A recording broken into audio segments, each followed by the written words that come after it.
আজকে আমরা খুব কাছ থেকে দেখব পশ্চিমবঙ্গের একটি অত্যন্ত গুরুত্বপূর্ণ কেন্দ্র উলুবেড়িয়াপুরদকে। এখানকার রাজনীতির আসল স্পন্দনটা ঠিক কী, চলুন কোনো রকম বাইরের ধারণা ছাড়াই শুধুমাত্র তথ্য আর মাটির বাস্তবতাকে ভিত্তি করে এর গভীরে যাওয়া যাক। দেখুন, যে কোনো নির্বাচনকে যদি সত্যি করে বুঝতে হয় তাহলে সবার আগে সেখানকার মাটি আর মানুষকে বুঝতে হবে, তাই না?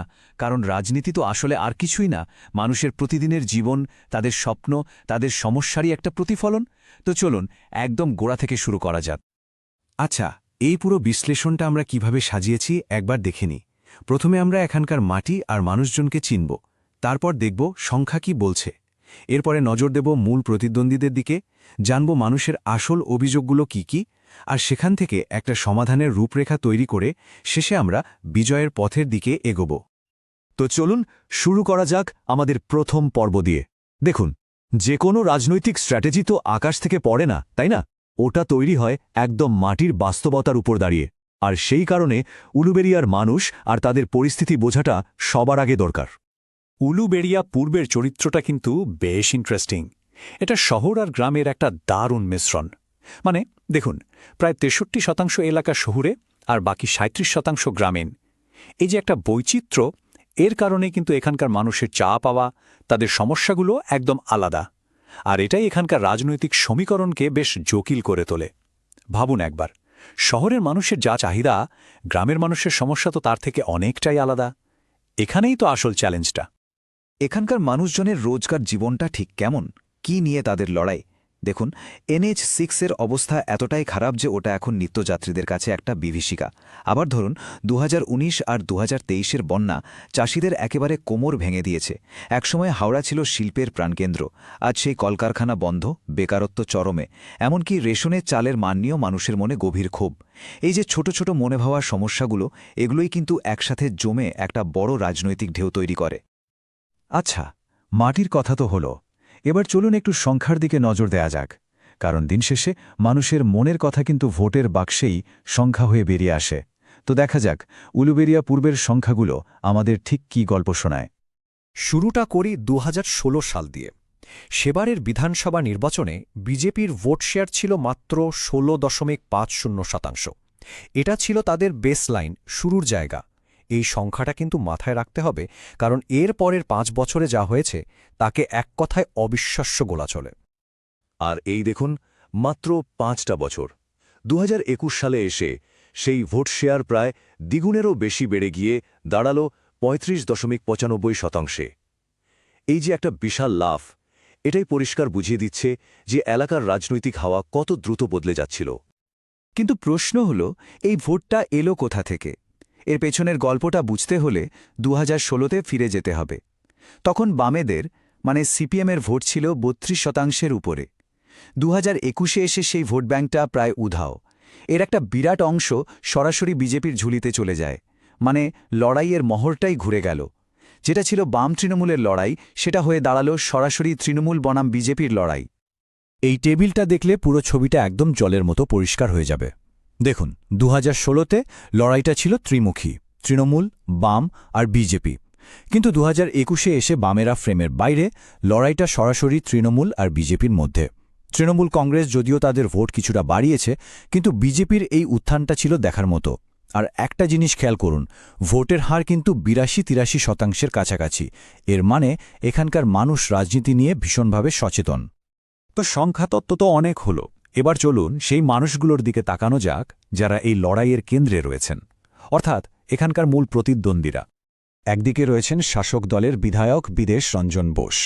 ওর সবচেয়ে বড় পরিচয়, তিনি একজন প্রাক্তন জাতীয় ফুটবলার, একটা পরিষ্কার ইমেজ আছে, আর শাসক দলের বিধায়ক হওয়ার একটা সুবিধা তো থাকেই। কিন্তু ওর বয়স 71 আর রাজনৈতিক অভিজ্ঞতাও কিছুটা কম। উল্টো দিকে বিজেপির প্রত্যুষ মণ্ডল। ওন মূল শক্তি হল দলের বাড়তে থাকা ভোট আর হিন্দু, ওবিসি ও এসসি মহলে ওন জনপ্রিয়তা। তবে হ্যাঁ, বিধায়কের মতো অতটা পোড় খাওয়া স্থানীয় মুখ তিনি নন। আচ্ছা, এবার একটু গভীরে যাওয়া যাক। মানুষের মনে যে ক্ষোভ বা অভিযোগগুলো জমে আছে, সেগুলোর কারণটা কি?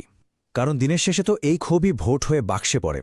এই সমস্যাগুলো কি শুধু স্থানীয়, নাকি এর শিকড় আরও গভীরে, রাজ্য জুড়ে ছড়িয়ে আছে? দেখুন, মানুষের এই অসন্তোষের পেছনে এমন কিছু বড় কারণ আছে যেগুলো শুধু উলুবেরিয়ার সমস্যা নয়, বরং গোটা রাজ্যেই এর প্রভাব দেখা যায়।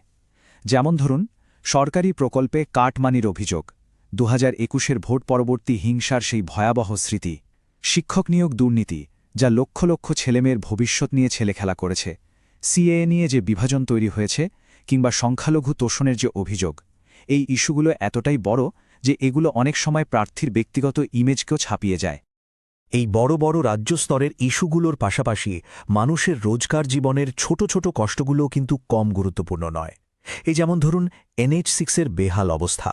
এটা তো শুধু একটা ভাঙা রাস্তা নয়, এটা আসলে মানুষের সময়, টাকা আর ধৈর্যের রোজকার পরীক্ষা।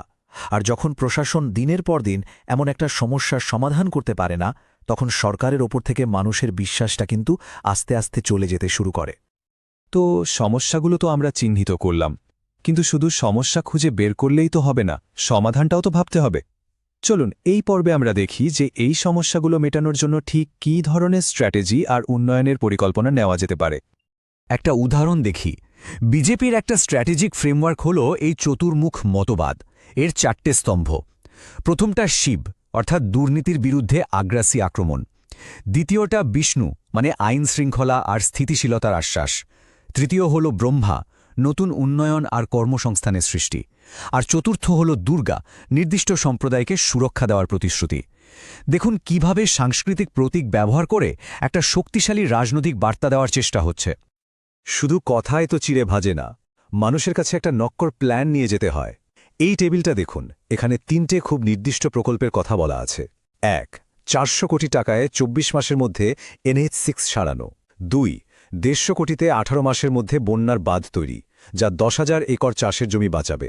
আর 3. 250 কোটি টাকায় একটা স্কিল আর IT পার্ক, যেটা 5,000-এরও বেশি সরাসরি চাকরি তৈরি করবে। যখন মানুষের সামনে এমন স্পষ্ট হিসেব রাখা হয়, তখন বিশ্বাস অর্জন করাটা অনেক সহজ হয়ে যায়। আমরা আমাদের আলোচনার একদম শেষ পর্যায়ে চলে এসেছি। এতক্ষণ ধরে আমরা তথ্য, সমস্যা আর তার সম্ভাব্য সমাধান নিয়ে কথা বললাম। এখন আসল প্রশ্নটা হলো, তাহলে জেতার রাস্তা কোনটা? ফাইনাল ডিসিশনটা কিসের ওপর নির্ভর করবে? আসলে উলুবেরিয়া পূর্বের মানুষের জন্য পছন্দটা শুধু দুটো দল বা দুজন প্রার্থীর মধ্যে সীমাবদ্ধ নেই। পছন্দটা তার চেয়েও বড়। এটা আসলে দুটো ভিন্ন শাসন ব্যবস্থার মধ্যে একটাকে বেছে নেওয়ার সিদ্ধান্ত। একদিকে আছে যেমন চলছে চলতে দেওয়ার আশ্বাস, আর অন্যদিকে আছে একটা আমূল পরিবর্তনের প্রতিশ্রুতি। এখন ভোটারদেরই ঠিক করতে হবে তারা কোনটা বেছে নেবেন। আর এখানেই আমাদের আজকের আলোচনার মূল প্রশ্নটা এসে দাঁড়ায়। একজন নেতা কিভাবে মানুষের মনে জমে থাকা এত ক্ষোভ, এত অভিযোগের ওপর একটা বিশ্বাসের সেতু গড়তে পারেন? কিভাবে তিনি শুধু ভোটের জন্য নয়, বরং সত্যিকারের উন্নতির জন্য মানুষের সমর্থন অর্জন করতে পারেন? এই প্রশ্নগুলোর উত্তরের মধ্যেই কিন্তু লুকিয়ে আছে উলুবেরিয়া পূর্বের আসল ভবিষ্যৎ।